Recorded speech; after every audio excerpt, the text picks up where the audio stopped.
আসসালামু আলাইকুম। আজকে আপনাদের সাথে শেয়ার করব আমার সৌদি আরবে আসার সময় আমার দালালের বলা সবচেয়ে ইন্টারেস্টিং একটা কথা। এই কথাটা থেকে আপনারা হয়তো এই জিনিসটা বুঝতে পারবেন যে আসলে দালালের কথা আর কাজের মধ্যে যে আকাশ পাতাল একটা ব্যবধান, ওইটা আপনারা সম্পূর্ণ বুঝতে পারবেন। তো তার আগ পর্যন্ত আপনারা সবাই ভিডিওটি শেষ পর্যন্ত দেখবেন। শুরু করছি আমার যে মেন বিষয়টা, ওইটা নিয়ে আমি আপনাদের সাথে এখন কথা বলবো। তো আমি যখন আমার ফ্লাইটের আগের দিন রাত্রে যখন আমি দালালের সাথে কিছু টাকা বাকি ছিল, ওই টাকাটা আমি দিতে যাই। তো টিকিটটাও আমার ওনার হাতেই ছিল, ওই টিকিটটা আমাকে বুঝিয়ে দেওয়া হয়েছিল ওই দিন।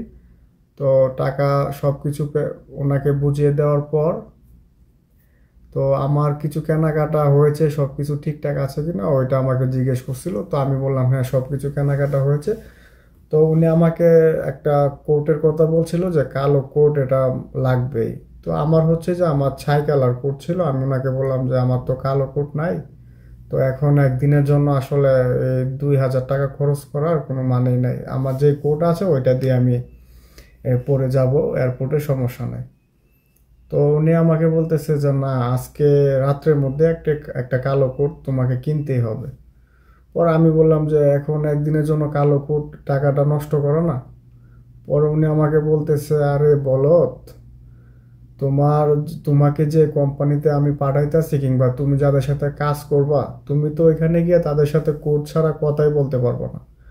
তো এই কথাটা শুনে আমি অনেকটা অবাক হয়ে গেলাম যে আসলে কোড ছাড়া কথা বলা যাবে না, এটা আসলে মানে অনেকটা মানে অন্যরকম একটা কথা যে এমন কোম্পানি কিংবা এমন একটা ভালো কাজে আমি যাচ্ছি।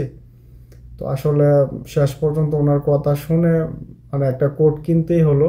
অনেক তার মধ্যে আর অনেক কাহিনী হয়েছে, এগুলো আপনাদের সাথে অন্য কোনো দিন শেয়ার করব। তো আমাদের গ্রুপের মধ্যে ছিল 18 জন। তো আমি এয়ারপোর্টের দিকে রওনা দিলাম। তারপর হচ্ছে এয়ারপোর্টের দিকে রওনা দেওয়ার পর আমরা 18 জনের মধ্যে সবাই একজন একজনের সাথে যোগাযোগ হয়েছিল ফোনের মাধ্যমে। তো আমি যখন এয়ারপোর্টে যাই, প্রায় 10-15 জন সবাই একত্রিত হয়েছিলাম, কয়েকজন বাকি ছিল। আস্তে আস্তে সবাই আসার পর 17 জনই দেখলাম যে কোট পরা ছিল। তো আমাদের মধ্যে একজন লোক একটু লেট করে আসছিল, তো ওনাকে দেখলাম যে কোট ছাড়া। তো তারপর আমি ওনাকে জিজ্ঞেস করলাম যে ভাই, আমরা সবাই কোট পরে আসলাম, তো আপনি কি মানে আপনাকে কোনো কিছু বলে নাই? পরে আমাকে বললো যে না, কোর্টের কোর্টের বিষয় তো এটা আমি আমার ব্যক্তিগত বিষয়। পরে আমি বললাম যে না ভাই, আমার দালালে তো বললো যে ওইখানে নাকি কোর্ট ছাড়া কথাই বলা যাবে না।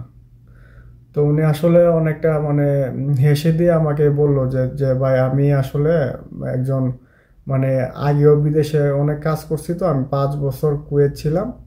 তো আমার এই সম্বন্ধে অনেক অভিজ্ঞতা আছে, তোমাদেরকে যেইভাবে বলছে কিংবা তোমরা যেইটা ভাইবা যাইতেছো ওইরকম কোনো কিছুই হবে না, যে আসলে কোর্ট ছাড়া কথা বলা যাবে না। এই কথাটা তোমার যে দালালে বলছে ওনার মতো বাটপাড়ার মানে আর একটাও হয় না।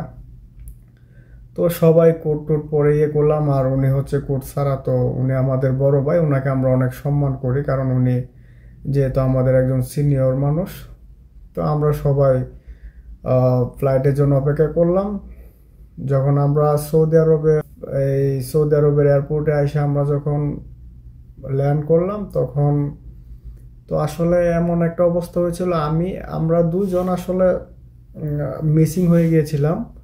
আর 16 জনে সবাইকে কোম্পানির লোক নিয়ে গিয়েছিল, তো আমরা 2 জন মানে পরে গিয়েছিলাম। তো কোর্টের যে বিষয়টা, এটা হচ্ছে যে আসলে মানে এটা আপনাদেরকে বলার কারণ হচ্ছে যে আসলে আমার এখন 3 বছর হয়ে গেছে, আমি এখন পর্যন্ত আসলে কোর্ট মানে কি প্রয়োজনে কিংবা কেন আমাকে কেনার জন্য বলছিল, এটা আমি মানে এখন পর্যন্ত আমি জানি না যে আসলে যদি কোনো কারণ থাকে তাহলে কারণ বলবো যে ওনার মানে ওনাদের যে মিথ্যা প্রতারণা কিংবা যে মিথ্যা কথার যে একটা এই যে রাস, এটাই হচ্ছে এই মানে কোর্টের গল্পটা।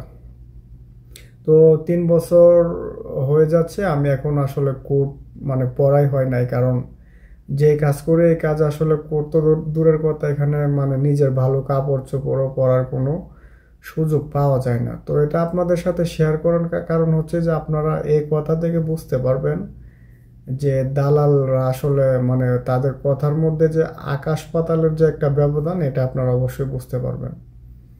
তো এরকম আরও অনেক ভিডিও আপনাদের জন্য আমি নিয়ে আসবো ইনশাল্লাহ। তো আমি হচ্ছে যে আসলে এখানে আরও অনেক বিষয় অনেকের সাথে আমি কথা বলছি, যে অনেকের সমস্যা আমি মানে আপনাদের সাথে শেয়ার করব, কিন্তু আমি আসলে ডিউটির কারণে আমি এত সময় পাচ্ছি না। তো আমি সময় করে আপনাদের জন্য একটা একটা করে নতুন নতুন বিষয় আপনাদের সাথে শেয়ার করব। সেই পর্যন্ত আপনারা সবাই ভালো থাকবেন। ধন্যবাদ। আসসালামু আলাইকুম।